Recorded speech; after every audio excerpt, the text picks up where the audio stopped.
Bonjour, je vais corriger l'exercice 5 du TD 14. Alors dans cet exercice-là, on va étudier des évolutions qui sont lentes. Donc là les calculs, on va dire c'est assez classique. Puis on va traiter le cas où au contraire on va faire de l'évolution très rapidement, brutalement. Et on va voir que les calculs sont légèrement différents. Dans les calculs qu'on va faire, surtout pour l'évolution brutale, on va faire certaines hypothèses simplificatrices. C'est absolument nécessaire parce que si on veut vraiment tenir compte de tous les détails, ça devient vraiment compliqué. Donc on va simplifier un peu trop. Si vraiment on y réfléchit bien, on se rend compte que c'est quand même pas si bien que ça, ce qu'on va faire, mais bon, il faut trouver une sorte de compromis entre les difficultés calculatoires et la qualité du résultat qu'on obtient. Alors la première question, on va simplement prendre un système et dans l'état initial, on va, donc là je prends un piston, il y a un bar dans le piston, donc le CP1 ça vaut un bar. V1 ça vaut 5 litres sauf erreur, et la température extérieure c'est 293 Kelvin, donc c'est-à-dire 20 degrés. J'enlève 273 degrés. Et je fais une compression isotherme, c'est bien ça. Alors il faut, alors c'est pas écrit directement dans l'énoncé, mais on vous dit que on diminue très lentement le volume, et donc la pression augmente très lentement jusqu'à P2. Je l'écris en dessous, j'ai pas de place dans le piston. Jusqu'à P2 égale 10 bars, et T2 qui vaut toujours T extérieur. Pourquoi très lentement? C'est parce qu'il faut laisser le temps au transfert thermique de se faire. Ce qui se passe dans ce cas-là, c'est que quand vous comprimez le gaz, vous lui donnez de l'énergie, donc le gaz il s'échauffe. Et si vous y allez lentement, en fait, le gaz il a le temps par transfert thermique, de se débarrasser de cette énergie excédentaire. Et donc je vais arriver, et c'est comme ça que je peux maintenir la température constante. Mais il faut le faire lentement. Et on vous demande de calculer V2, T2, delta U et Q. Donc j'utilise simplement la loi des gaz parfaits.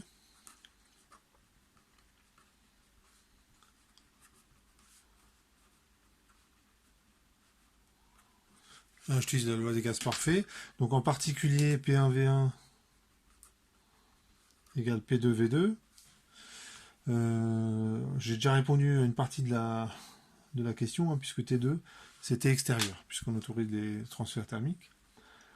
Et donc je déduis de celle-ci que V2 c'est V1 P1 sur P2. Bon, bah, ça fait application numérique triviale, hein, P1 1 bar, P2 10 bars. Alors ici on n'est pas obligé de mettre en pascal la pression parce que c'est la même unité en haut et en bas. Et on arrive à 0,5 litres, donc ça fait 2 quantités sur 4 qui sont calculées. Delta U, c'est... je vais l'écrire en bleu. Delta U, alors comme c'est un gaz parfait, donc la formule que j'écris là, que je suis en train d'écrire, ça c'est le genre de formule à connaître. Voilà, vous n'avez aucune excuse à pas connaître cette formule-là. Pourquoi? Parce que c'est derrière tout ça, il y a le modèle du gaz parfait. Et ça donne une formule qui est quand même simple. Hein, la variation d'énergie interne. L'énergie interne, a priori, c'est un truc compliqué, quoi. C'est un truc compliqué. Il y a au niveau microscopique, il y a plein de façons de stocker l'énergie entre les molécules, les atomes qui constituent la matière. Et sauf pour le modèle du gaz parfait, où là l'expression est vraiment simple.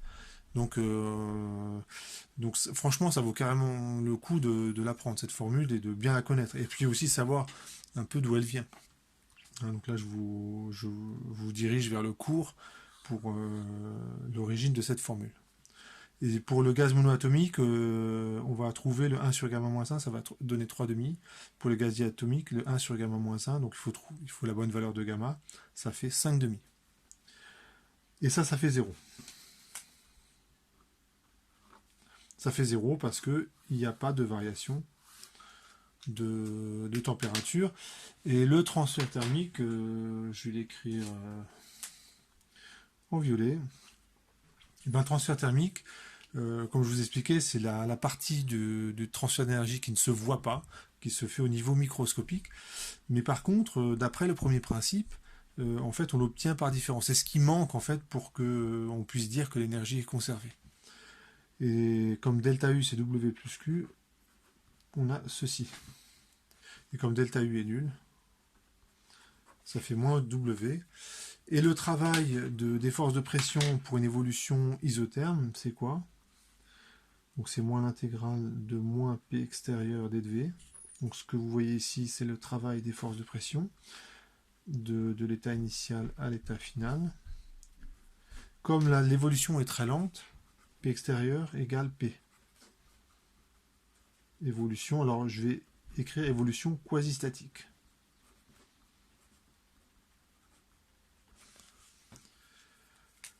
Je fais le petit calcul donc, qui ne présente vraiment pas de difficulté. Encore une fois, modèle du casse parfait, hein, égale quasiment tout le temps calcul simple. Hein, j'aimerais bien que vous reteniez ça du cours de thermo, quoi. Hein, le modèle du casse parfait, c'est bien. Donc ça fait l'intégrale de PD de V, puisque les deux signes moins, de l'état initial à l'état final. J'utilise à nouveau la loi des gaz parfaits, hein, autant de fois que j'en ai besoin en fait. Donc ça fait le transfert thermique, ça fait NR T d de V sur V, sachant que la température est constante. Et la variable c'est V0, donc c'est de V1 à V2. Je continue mon petit calcul.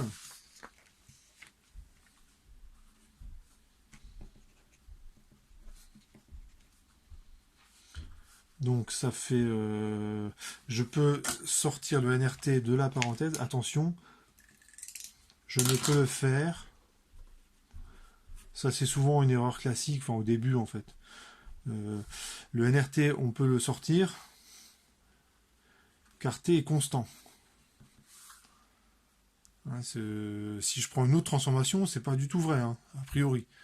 Hein, c'est vraiment parce que l'évolution elle est isotherme. Et quand une primitive c'est logarithme de V, ça fait logarithme de V2 sur V1, et donc le transfert thermique. Donc c'est la T extérieure, je mets logarithme de V2 sur V1. Donc finalement j'ai tous les paramètres et je vais les faire une application numérique. Donc Q delta U, le volume et la température qu'il faut 293 Kelvin. Voilà, je vais faire les différentes applications numériques et puis je passerai à la suite. Voilà, j'ai fait l'application numérique, donc bon là c'était facile, là aussi, il y a juste faire attention quand on calcule le transfert thermique. Il y a une chose que je n'ai pas précisé, le terme là, NRT extérieur, le problème, vous allez me dire, je ne connais pas le nombre de moles. Donc évidemment on utilise la loi des gaz parfaits. Et en fait vous remarquez que le NRT, en fait c'est rien d'autre que P1 fois V1. Je l'avais écrit ici. Hein, donc c'est voilà, pensez-y quand vous faites les calculs, en boucle PV égale NRT, enfin quand on a un gaz parfait, hein, uniquement quand on a un gaz parfait, vous devez toujours l'avoir à l'esprit. Je passe à la question suivante. Cette fois-ci, je passe brutalement de P1 à P2. Donc la manip se présenterait comme ça.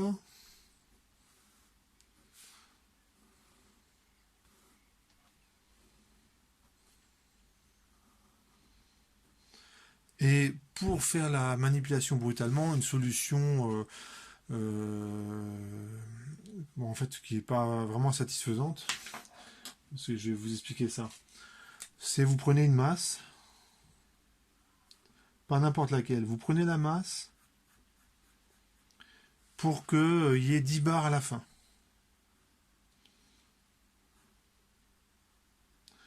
Donc par exemple, si je prends un piston, alors je vais faire les calculs vraiment simples, mais voilà, je prends un piston de 1 mètre carré. Bon, ça fait un énorme piston, c'est le genre de piston que vous avez dans un moteur de bateau ou un truc vraiment énorme, quoi. Bon, 10 barres de pression, ça fait quoi comme force? Ça fait 10 puissance 6 pascal. Donc ça fait 10 puissance 6 newton, puisqu'il y a 1 mètre carré, hein, donc la pression fois la surface égale la force. 10 puissance 6 newton, ça fait à peu près 100 000, enfin l'équivalent de 100 000 kilos, donc 100 tonnes. Voilà. Il faudrait mettre, en prenant un piston de 1 mètre carré, donc c'est pas énorme 1 mètre carré, il faudrait mettre 100 tonnes pour qu'à la fin il y ait un bar de pression. Voilà, donc c'est voilà, s'il faut faire le calcul, c'est comme ça qu'on fait. Alors évidemment, le piston, il va être beaucoup plus petit que ça. Pour vous donner un ordre de grandeur, les pompes à vélo que vous pouvez acheter dans les magasins de sport, qui vont jusqu'à 10 bars de pression, et vous voyez à peu près la surface du piston. C'est quelques centimètres carrés. Et plus une pompe elle monte haut en pression, plus la surface du piston de la pompe qu'on vous vend, il est petit. Pourquoi? Parce que c'est vous qui, enfin si c'est pas une pompe électrique, c'est une pompe à main, c'est vous qui faites le mouvement et c'est évident que atteindre 10 bars de pression, vous pouvez pas avoir des grandes surfaces au niveau du piston parce que ça fait tout de suite des forces qui sont très, très importantes. Donc je mets la masse, qu'est-ce qui va se passer? Ça descend brutalement.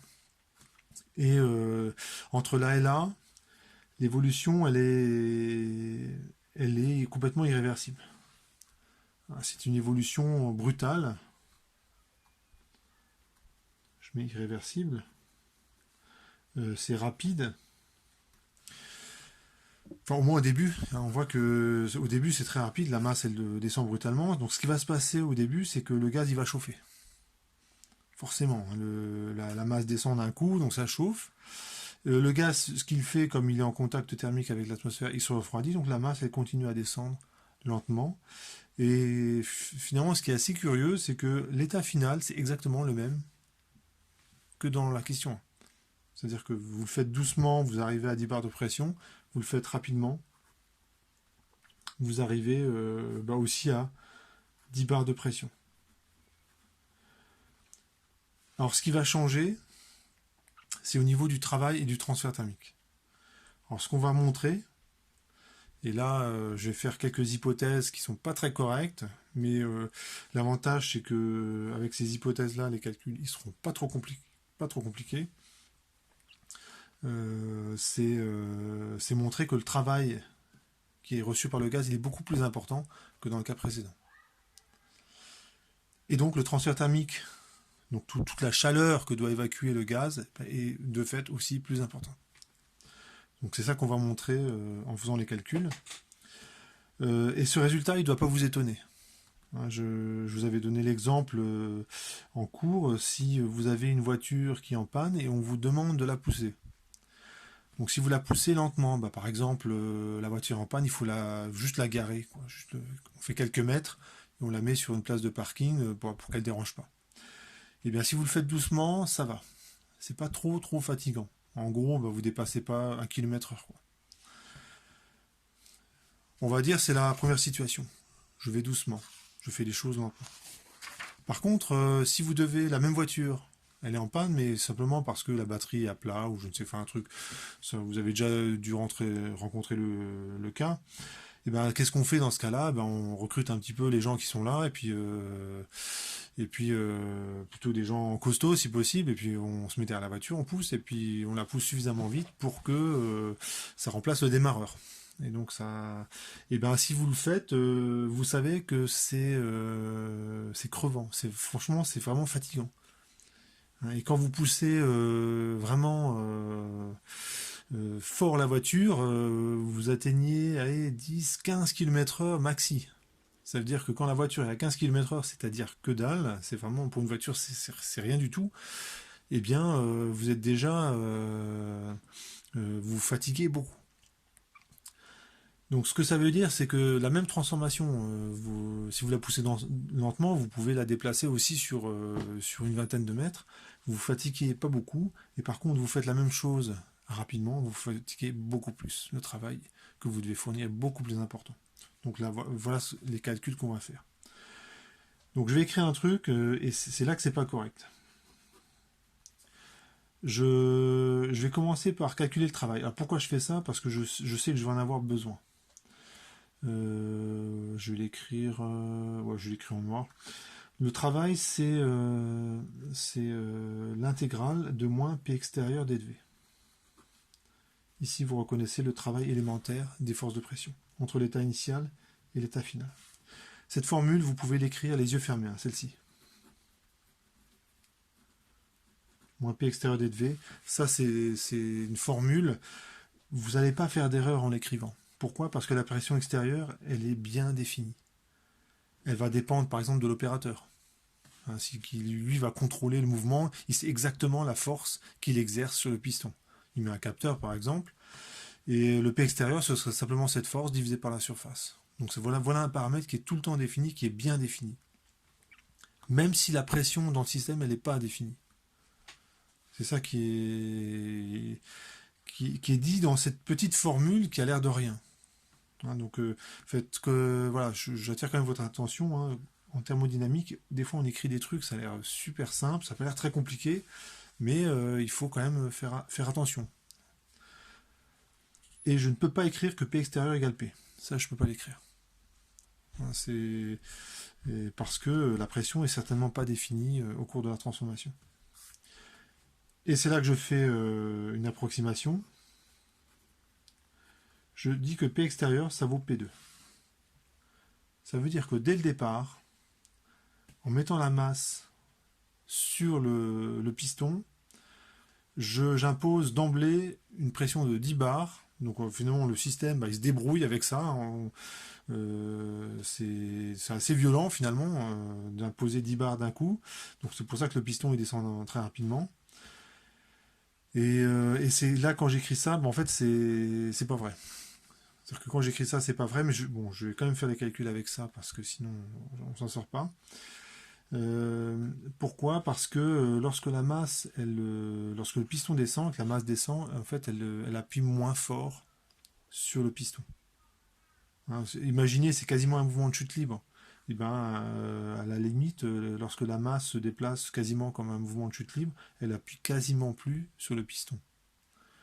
Donc, du coup, je peux pas écrire, en principe, je peux pas écrire ça. Bon, c'est pas complètement idiot parce que, mais voilà, j'écris là, ça m'évite plein de calculs, de trucs compliqués, quoi. Donc c'est pour ça que je le fais, mais il faut savoir que c'est vraiment, c'est bof, quoi. C'est une grosse hypothèse simplificatrice qui me permettra de montrer qu'effectivement le travail est plus important, qui me permettra de montrer des petits résultats, mais le résultat est très discutable. Alors pourquoi c'est quand même pas complètement débile d'écrire ça? C'est lorsque la masse elle descend, certes elle appuie moins fort, mais elle a de l'énergie cinétique. En fait, ce qui se passe, c'est que l'énergie que va fournir la masse la donne pas d'un coup au système. Elle va être stockée pendant un certain temps sous forme d'énergie cinétique. Et qu'est-ce qui va se passer lorsque le piston il va descendre? Avec l'inertie de la masse, en fait, on va comprimer largement au-dessus des 10 bars le gaz, avant que la masse remonte. Et en fait, c'est à ce moment-là que le gaz va recevoir l'énergie qu'il aurait reçue si on avait exercé une pression constante. Alors si on veut vraiment se rapprocher de cette situation, en fait ce qu'il faudrait faire comme manip, et c'est là que ça deviendra un petit peu compliqué à réaliser, il faudrait avoir ce piston-là, c'est votre manip, quoi, et ici avoir un grand réservoir où vous avez 10 barres de pression. Il faut que ce réservoir-là soit suffisamment grand pour que lorsque ce volume-là varie, en gros la pression dans le réservoir elle varie quasiment pas. Un peu comme l'atmosphère qui va tout le temps imposer un bar. Ben là, ils vont faire une sorte d'atmosphère artificielle où il y aurait 10 bars. Et on met une butée là pour que le piston bouge pas, et puis ensuite on enlève la butée et tout d'un coup ça descend. Et quand on travaille comme ça, ben, on a quasiment les 10 bars tout le temps. Hein, donc, mais là, ce serait une autre manip, quoi, hein. Autant mettre une masse, c'est facile, autant ce que je vous ai raconté, ce serait beaucoup plus difficile à mettre en œuvre. Voilà. Donc j'ai pas écrit grand chose, vous voyez, et pourtant j'arrête pas de parler. Et pourquoi? Bah parce que il y a quand même des choses à dire. À chaque fois que vous écrivez une équation qui a l'air de rien, eh bien, il faut quand même toujours discuter de sa validité. Parce qu'on peut vraiment raconter des bêtises. Bon, c'est quand même bien cette approximation. À partir de maintenant, une fois qu'on l'a faite, c'est le P extérieur. Qu'est-ce que je vais faire? Puisqu'il est constant, je le sors. Et on a une intégrale qui se calcule très facilement. C'est moins P2, l'intégrale de D de V. Donc le travail, c'est moins P2, V2, moins V1. Voilà. Donc, certes, approximation bof, mais calcul vraiment, vraiment très simple. Je continue la résolution. On vous demande la température, le volume, delta U et Q. Donc, j'ai commencé par la température. La température finale, c'était extérieure, car transfert thermique possible. Vous savez tous que lorsque vous avez un objet, il va se thermaliser avec l'atmosphère qui l'entoure. Hein, vous avez votre café brûlant, ben vous attendez une demi-heure, il est à la température de la pièce. Donc la température finale, elle est connue. Le volume final, eh ben, j'écris aussi la loi des gaz parfaits. Je l'avais écrit en rouge tout à l'heure, donc V2, en fait, c'est la même formule que tout à l'heure. Donc on peut être étonné finalement d'écrire des équations qui sont similaires alors qu'on a une évolution qui est complètement irréversible. Cette évolution elle est complètement irréversible. Alors pourquoi j'ai le droit d'écrire ça? C'est parce que dans l'état initial et dans l'état final, le système il est revenu à l'équilibre, enfin il était à l'équilibre au départ et il est revenu à l'équilibre. Et si vous attendez suffisamment longtemps, bah, la pression elle va de nouveau être définie correctement. La température va de nouveau être définie correctement. Et donc à partir de ce moment-là, peu importe ce qui s'est passé entre l'état initial et final, vous avez le droit d'écrire ceci. Et ça fait encore 0,5 litres. Je peux calculer delta U. Donc delta U, c'est NR sur gamma moins 1, T2 moins T1. Notez le... Voilà, je fais aucun effort. Hein, alors là aussi, on peut se dire, mais j'ai pas le droit d'écrire ça, puisque entre l'état initial et final, le système est vraiment en rééquilibre, la pression n'est pas définie, la température n'est pas définie. Ça, c'est pas grave. Souvenez-vous du premier principe, l'énergie interne est une fonction d'état. Donc ce qui est important, c'est pas le chemin pour aller d'état initial à final, c'est comment est l'état initial, comment est l'état final, peu importe comment j'ai relié les deux, et ben on peut écrire ceci. On a juste besoin que la température soit définie au début et à la fin. Et comme c'est la même, ça fait 0. Donc il me reste le travail. Donc le travail, je vais l'écrire en violet. Donc pardon, excusez-moi, le transfert thermique. Voilà. C'est delta U moins W. Hein, donc là, ce que j'ai écrit, c'est une partie du premier principe. Hein, le transfert thermique, le truc qui ne se voit pas, c'est la différence de truc qui se voit. Hein, le delta U, je prends un thermomètre pour le calculer. Le W, qu'est-ce que je fais? Je mets des capteurs de position, de volume, de pression. Voilà, ça c'est des trucs qui se mesurent. Et en fait, la différence des deux, ça donne le transfert thermique. Ça vaut 0. Donc le transfert thermique, et j'ai déjà fait le calcul, c'est P2. V2 moins P2 V1. Donc il ne me reste plus qu'à faire les applications numériques, comme tout à l'heure. Delta U, ça vaut 0. Le volume,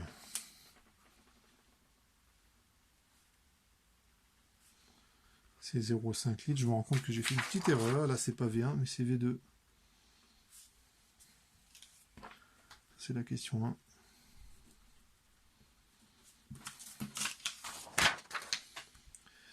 Donc V2, c'est 0,5 litres. La température T2, c'était extérieur, donc c'est 293 Kelvin. Là aussi, c'est T2.